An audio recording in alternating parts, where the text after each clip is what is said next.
What is producing the day-by-day changes that have caused fewer and fewer people to believe in the biblical God? Well, today, we're going to look at a major cultural trend that is influencing society's biblical view of God.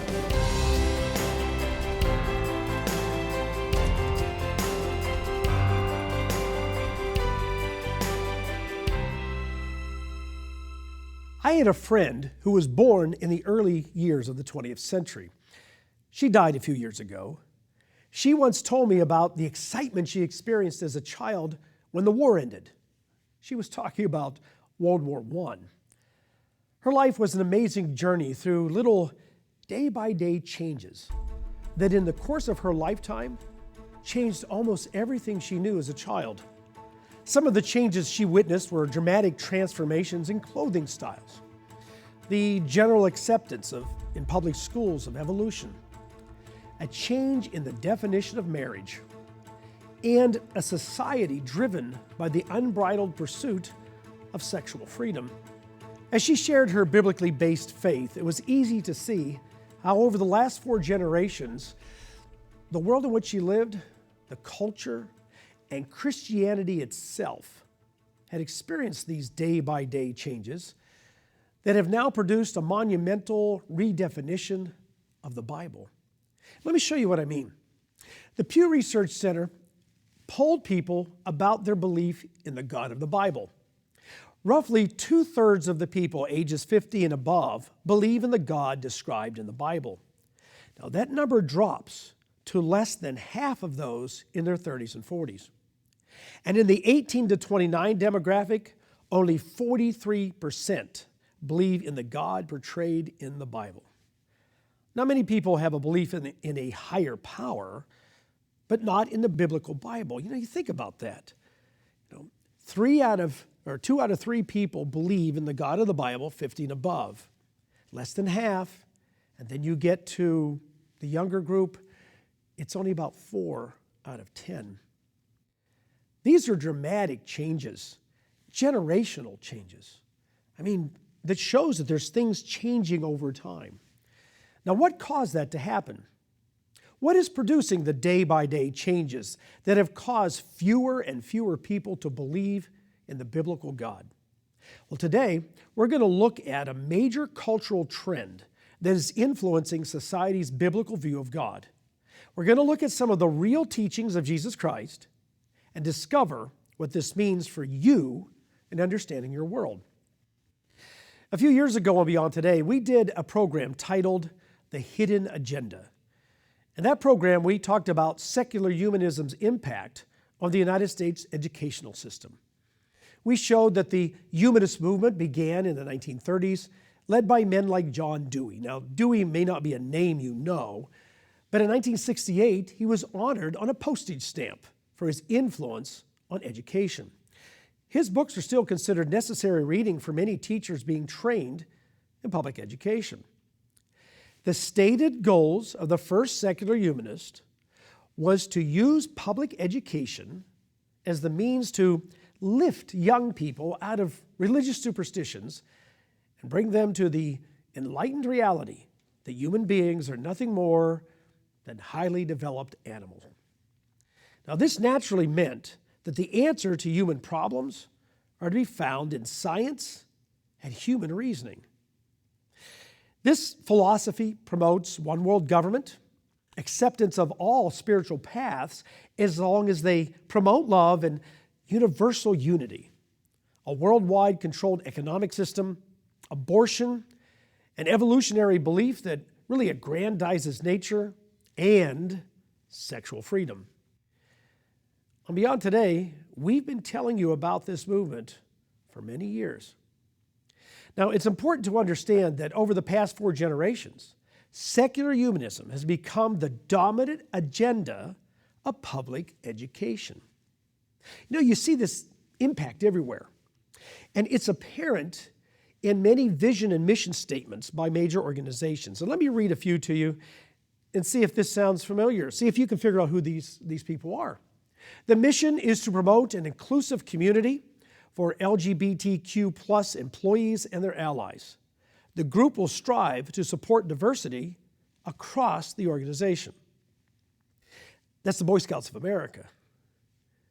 This other group affirms its belief in the glorious ability of God to create in any manner, and in this affirmation reject the rigid dogmatism of the creationist movement.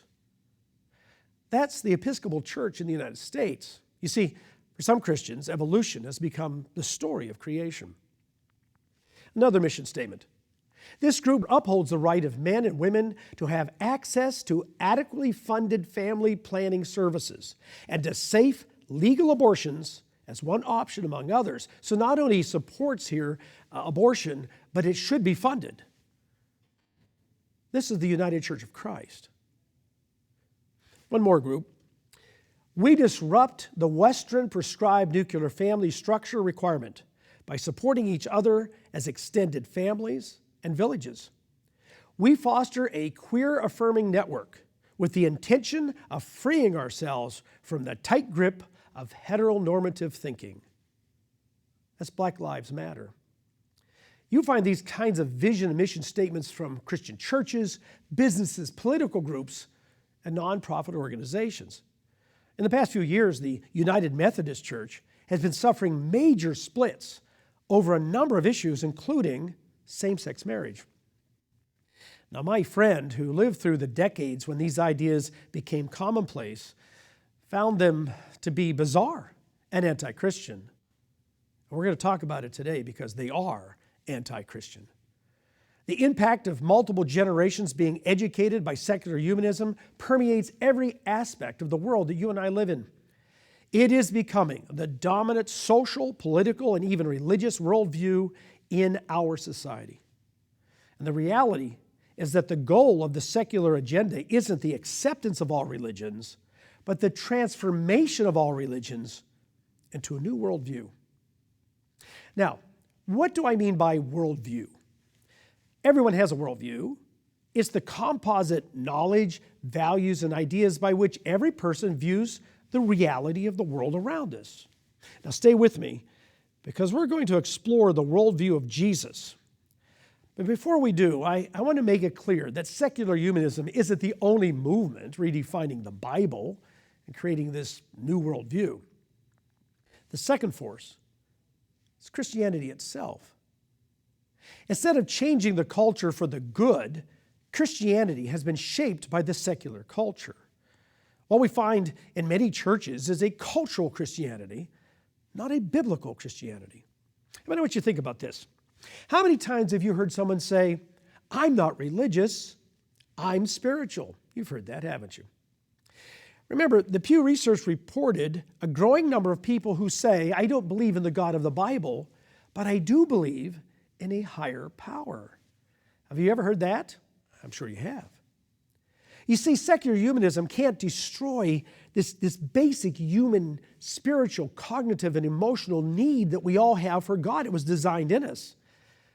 But for 4 generations, many Christian churches have been caving in to the cultural pressure of the idea that all religious faiths lead to the same God and we just have to love each other. A humanist definition of love has crept into Christianity and led many churches to redefine the God of the Bible. I mean, have you ever heard someone say, "Well, the God of love wouldn't kill those people in Sodom like the Bible says. So that story, like most biblical stories, it's just a myth." And the person still says they're a Christian. I recently read a blog by a person who said that she was a follower of Jesus, but not a follower of the Bible. She didn't even accept all of the teachings of Jesus as divine truth, yet she clearly saw herself as a Christian. Now, this woman is not alone in her redefinition of Jesus Christ. This is very common among many younger Christians. Many people who still claim to be Christians have come to the conclusion that the Bible is an antiquated book that fails to supply solutions to social, economic, and emotional problems of human beings. Now, the truth is, human beings have failed to apply the Bible solutions to our social, economic, and emotional problems. I want to read this. I want you to read it with me, because if you get nothing more out of this program, I want you to get this, okay? It is believed that the Bible fails to supply solutions to the social, economic, and emotional problems of human beings. The truth is, it's human beings who have failed to apply the Bible solutions to our social, economic, and emotional problems. We have failed. Are you longing for answers to racism, violence, confusion, anxiety, failed relationships, and failed human institutions? Well, are you ready to deal with your need for God that troubles you at the very core of your being? If you want to discover God, it's time that you learn what Jesus Christ actually taught. And it is time for you to stand up and become a positive force in a troubled world. Now, if you want to know the authentic teachings of Jesus, you really need to order, it's free, your free copy of Jesus Christ, the Real Story. And this study guide isn't just a modern cultural interpretation of Jesus. It will help you understand the authentic teachings of Jesus that actually change your life. You will be guided through the Gospels and challenged by the same questions Jesus asked his disciples. Questions like, who do men say that I am? You see, when you read this and you look at the Scripture, when you read the Gospels, you're going to see that Jesus is either who he claimed or he's a charlatan. He shouldn't be followed at all. To get your free copy of Jesus Christ, the Real Story, call the number on your screen or go to beyondtoday.tv where you can download a copy or order one to be sent directly to you. Before you blindly accept the worldview of secular humanism, and before you blindly accept the worldview of a Christianity that is not adhering to the teachings of Jesus Christ, which means it's not Christian, take some time to find out what Jesus really taught and order this booklet. Let's look at one of the major tenets of secular humanism and compare it with the teachings of Jesus. A major precept of secular humanism is the belief that all human problems can be solved by science and human intellect. After 4 generations of creating day-by-day changes in society and religion, our nation is more violent and more chaotic than ever. Secular humanism is failing. So what does Jesus teach? What is his answer to racial conflicts, marriage conflicts, political conflicts, hatred and anger that are just tearing apart our society? It's tearing apart the whole world. Well, a man came to Jesus and asked him, what is the greatest of God's commandments for humanity? And Jesus answered, you shall love the Lord your God with all of your heart, with all of your soul, and with all of your mind. This is the first and great commandment. I know this is surprising to some of you. You've heard that Jesus' most important teaching is to love your neighbor. And we're going to talk about loving your neighbor just a bit. But the foundation of Jesus' worldview is that you must give your entire life, your heart, soul, and mind to loving the God of the Bible. You see, you can't be an authentic follower of Jesus if you don't accept this teaching. The day-by-day subtle changes that have happened in major Christian churches have led many to ignore this bedrock teaching. Remember, fewer and fewer people who say they are Christians even believe in the biblical teaching about God. Do you really know the teachings of Jesus? Well, let's be honest. When was the last time you read the Gospels? Oh, I know. I ask that all the time on this program, about reading the Gospels. It's because it is the first step in reversing the day-by-day shift in Christianity away from the teachings of Jesus. And this shift didn't start with secular humanism. It's been going on for 2,000 years. By saying that his most important teaching is to love God, the God of the Bible, with all of your heart and soul and mind, Jesus is speaking against the idea that all faiths lead to God. He said that the most important purpose in his teaching is to bring people into a relationship with the only true God. There aren't many paths for Jesus, there's one. And it's time for you to seek the only true God. You need to get on your knees and ask God to reveal himself to you. And the way he's going to do that? Through this. Oh, he does it through nature, his creation, through other things, but primarily through this. Since God is real, you and I can't define him any way we want him to be. We have to seek to know him as he is. Over the course of almost 90 years, secular humanism has made little day-by-day changes in society through the educational system, use of mass media, entertainment, and political influences.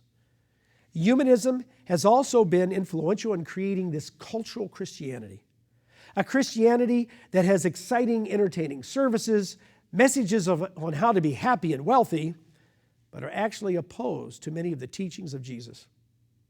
Christianity, without following the true teachings of Jesus, is cultural Christianity, not authentic Christianity. Remember what I said earlier, because I want you to remember this.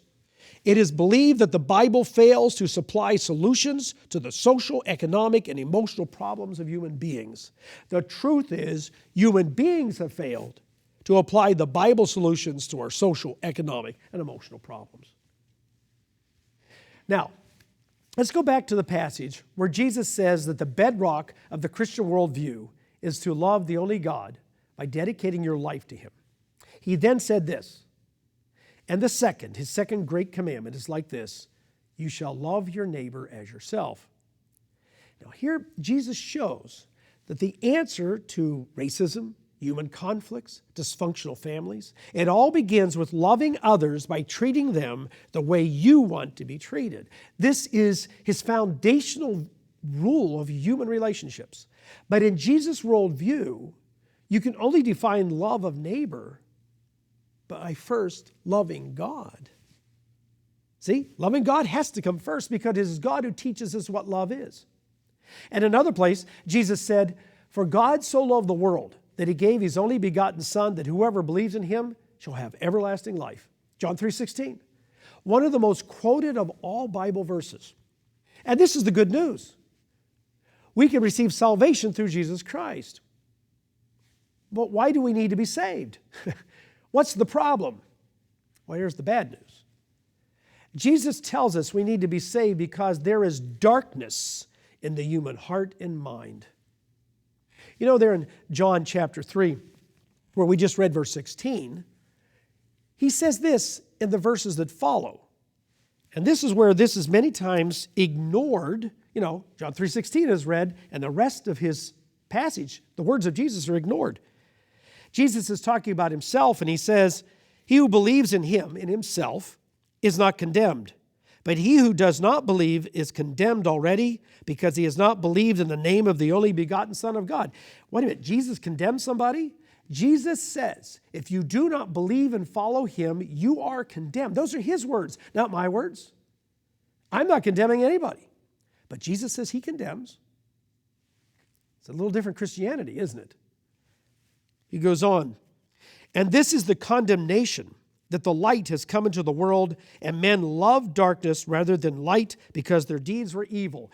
In the human heart, in the human mind is this darkness, and because of that, our deeds, our actions are evil. Yes, Jesus believed in absolute good and evil. He believed in absolutes. There was a real definition of what is good and what is evil. "For everyone practicing evil hates the light, and does not come into the light, lest his deed should be exposed. But he who does the truth comes to the light, that his deeds may be clearly seen, and that they have been done in God." Wow. Think of what he says here. He condemns people who remain dark. We must come to the light. And he said there was only one light, and that was him. The Apostle Paul wrote this a few years later. "For if when we were enemies, we were reconciled to God through the death of his Son, much more having been reconciled, we shall be saved by his life." Whoa! I mean, how can people be the enemies of God, right? He loves everybody. Well, think about this. All human beings, you and I, we just naturally define God in our own image.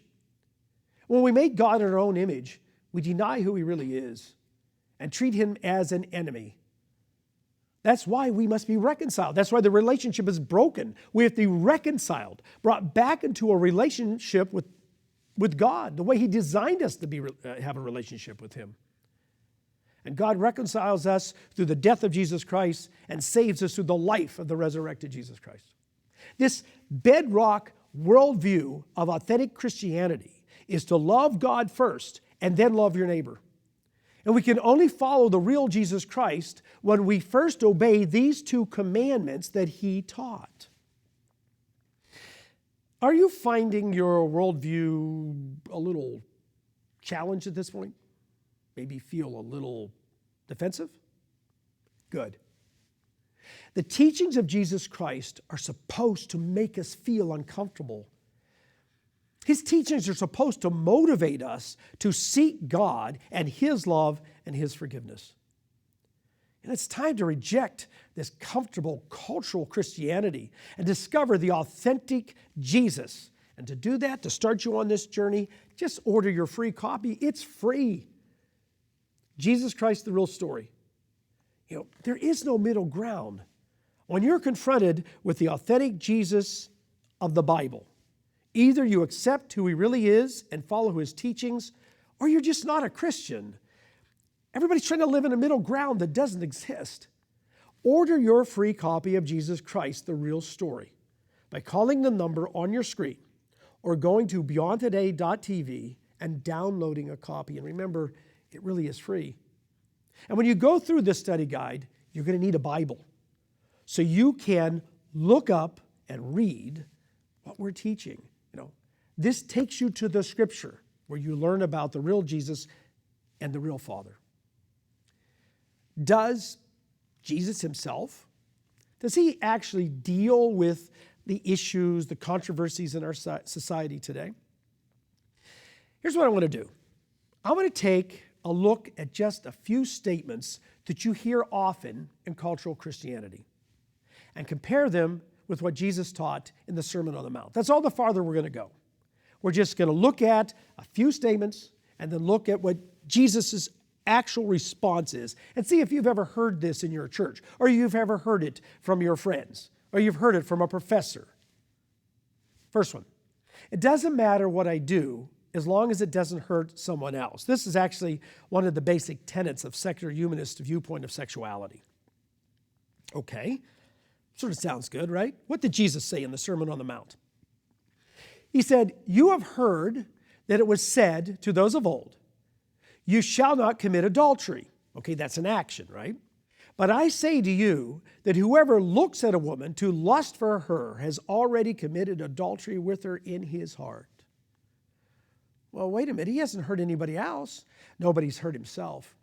Even our thoughts, our emotions, are to be brought into an understanding of what Jesus Christ teaches. He goes way beyond actions because we're a whole lot more. You're a whole lot more than just a higher form of animal. There's the great lie. You are made in the image of God, and what we think and what we feel and what we do matters. Second point, God promises that those who believe in Jesus and give to the church will receive great physical wealth. This is often called the health and wealth gospel.